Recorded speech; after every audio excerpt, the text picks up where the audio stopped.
Yesterday, there were several reports in the media that the National Airlines of India, Air India, has received a successful bid from Tata and Sons.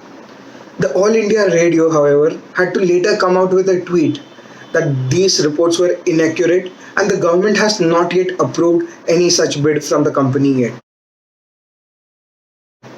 Whatever be the case, it now gives us an opportunity to take a break from geopolitics and talk about the aviation sector of the country. How does such a massive airline run into such massive debts? How does it become so difficult to sell an airline which has so many memorandum of understandings with airports around the world?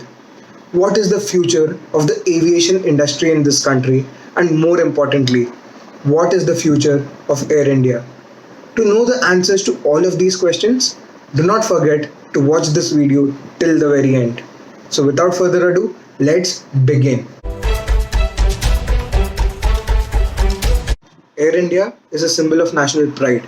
Not only is it a national carrier, but it has also helped during rescue operations in war-torn countries, for example, the Gulf War.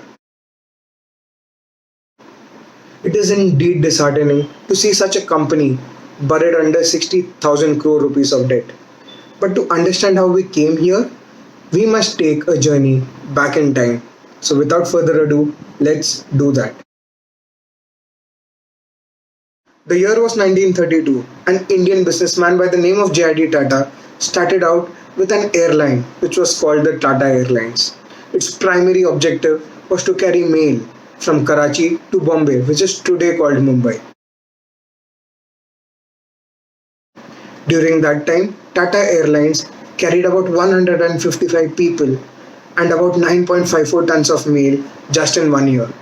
It generated Tata a profit of about rupees 60,000, which was a huge sum of money during that time.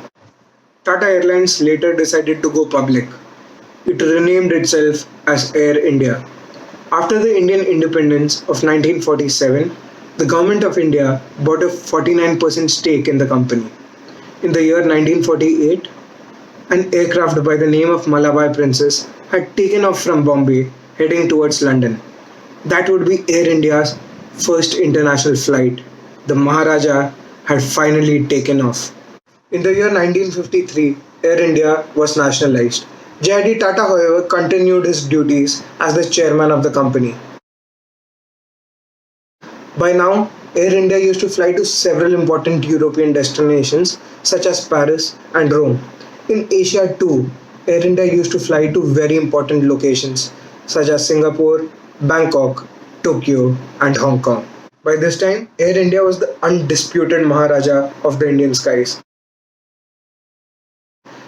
Even over the Asian skies, Air India held a considerable influence. The food was delicious, the ambience was world class, and the customers were happy. Most of the success can be attributed to the efforts which were put by J.I.D. Tata.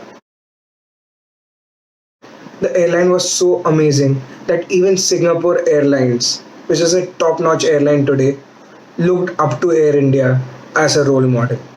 J.I.D. Tata indeed was a person who truly understood the pulse of the market he was operating in. During that time, the Indian Prime Minister Morarji Desai said that he does not want alcohol to be served in Air India flights. J.I.D. Tata did not agree. He believed that serving alcohol was necessary to remain competent in the highly competitive aviation market. In 1978, a flight took off from Bombay. Its name was Emperor Ashoka. It crashed into the Arabian Sea and unfortunately, all 193 passengers along with 23 crew members lost their lives. J.I.D. Tata was removed as the chairman of Air India. Soon, the quality began to decline and the company started to make losses. In 1994, there were new reforms in the aviation sector of the country. New private players were invited and they decided to compete. New airlines such as Jet Airways and Sahara came up.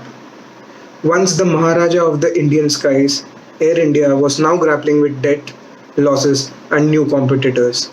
Seeing all of these losses, In 2001, Prime Minister Atal Bihari Vajpayee decided to sell off this airline to private players. However, since he was running a coalition government, he was unable to bring everyone on the same page. In 2007, the UPA government, under the leadership of Prime Minister Manmohan Singh, decided to give bailout packages to Air India. This was an attempt by the UPA government to revive this company and take it out of debt. However, in the same year these packages were given out, Air India reported a net financial loss of about 2,300 crore rupees. In 2018, things finally changed. The NDA government, under the leadership of Prime Minister Narendra Modi, finally decided to sell a partial stake of about 76% of Air India to private players. However, no private players seemed interested, primarily because of the fact that he would have to take the debt of Air India, which was 60,000 crore rupees. Hence, the government received no bids for 76% of share in Air India. Seeing no bids for its offer, the government finally made a panel headed by Home Minister Amit Shah to carry out complete disinvestment in Air India. Finally, there were new terms and conditions. The government was willing to sell 100% of its stake to the private player. Moreover, the debt would now be shared between the private player and the government based on mutual agreement. The Maharaja today is under a debt of 60,000 crore rupees. There are many bidders for Air India. However, the two major contenders are said to be Tata and SpiceJet. It won't be an easy job to run this airline, primarily because of the debt.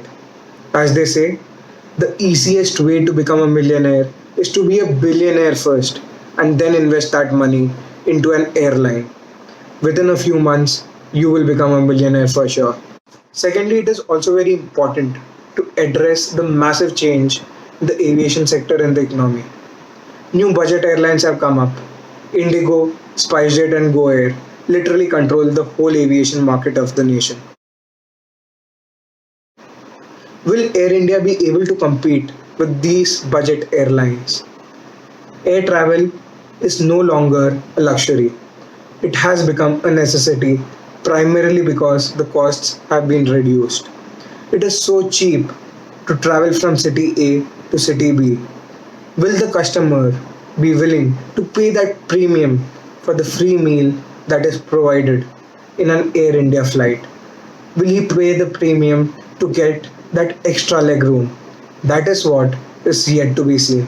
Will Air India turn into a budget airline to sustain its costs? Will the Maharaja be actually able to rule over the skies once again? Is it actually the government's business to be in business? Whom do you want to win the Air India deal? Let me know your answers down in the comment section. So, that is it for today's video. If you did like the video, don't forget to like, share and subscribe. Also do follow us on Instagram to get regular updates about our channel. I'll leave a link to my page down in the description. See you again next week with another video. Till then, goodbye and Jai Hind.